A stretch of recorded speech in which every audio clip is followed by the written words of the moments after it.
السلام علیکم ناظرین، میں ہوں کامران خان اور آپ دیکھ رہے ہیں شو نیوز۔ آپ کو بتاتے چلیں کہ آپریشن رد الفساد جو ہے اس کو آج 4 سال مکمل ہو چکے ہیں۔ میں آپ کو بتاتے چلوں کہ جس وقت آپریشن ضرب ادب سٹارٹ کیا گیا تھا جنرل راحیل شریف کی جانب سے، وہ پہلا موقع تھا جب پاک فوج کی جانب سے ایسا کوئی پروفیشنل جو ہے آپریشن کا آغاز کیا گیا تھا، جس میں عوام کو جو میس لیول پر شامل کیا گیا۔ ہم لوگوں نے بھی اپنی این جی او یوتھ اسمبلی فاؤنڈیشن کی جانب سے جنرل راحیل کے اس آپریشن کی بہت حمایت کی تھی۔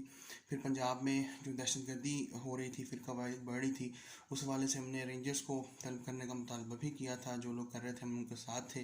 پھر بلوچستان جو ہے پاکستان ہے، اس حوالے سے ہم نے کیمپین چلائی، اور بہت بڑی بات تھی کہ جو انٹیلیجنسیا ہے انہوں نے ہمیں بہت سپورٹ کیا، کیونکہ ینگسٹر جو تھے وہ مختلف یونیورسٹی سے ہمارے ساتھ جاتے تھے۔ ہم جو ہے ڈیمونسٹریشن دیتے تھے، پاک فوج کے حق میں ہی نہیں صرف کرتے تھے بلکہ اس سوچ کو جو ہے بہت پروموٹ کرتے تھے کہ ینگسٹرز کو ساتھ شامل کیا جا رہا ہے۔ اور چونکہ جو افواج پاکستان ہیں وہ اس وقت صرف سرحدوں پہ نہیں لڑ رہی، وہ جس طریقے سے بتایا جاتا ہے کہ ہائبرڈ وار جو ہے وہ لڑ رہی ہیں، اور اس میں عوام کی شمولیت بہت ضروری ہے، کیونکہ وہ ہمارے نمائندے ہیں۔ وہ ہمارے جو ہے ان کو آئینی طور پر جو ہے ایک فوج کی حیثیت سے، ایک ادارے کی حیثیت سے وہ پاکستان کی حفاظت کے لیے موجود ہیں۔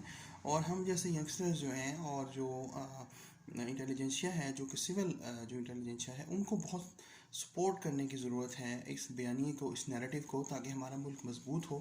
اور اسی حوالے سے آپریشن رد الفساد جو ہے اس حوالے سے ہماری بڑی خواہش ہے کبھی ہماری ملاقات ہو جنرل قمر جاوید باجوہ صاحب سے، اور ہم انہیں جو ہے مبارکباد بھی دے سکیں۔ اور ان شہداء کرام کے لیے جو ہے فاتحہ پڑھنی نہ بھولیے گا، ان کی فیملیز کے لیے اچھی امیدیں رکھنی نہ بھولیے گا، جنہوں نے اپنے پیارے جوان بچے جو ہیں وہ قربان کیے ہیں ان راہوں میں، چاہے وہ فوج پاکستان ہوں، سیکیورٹی فورسز ہوں، پولیس فورس ہو، سیکیورٹی گارڈز ہوں، ان سب کا جو ہے ہمیں ہمیشہ بہت خیال رکھنا ہے۔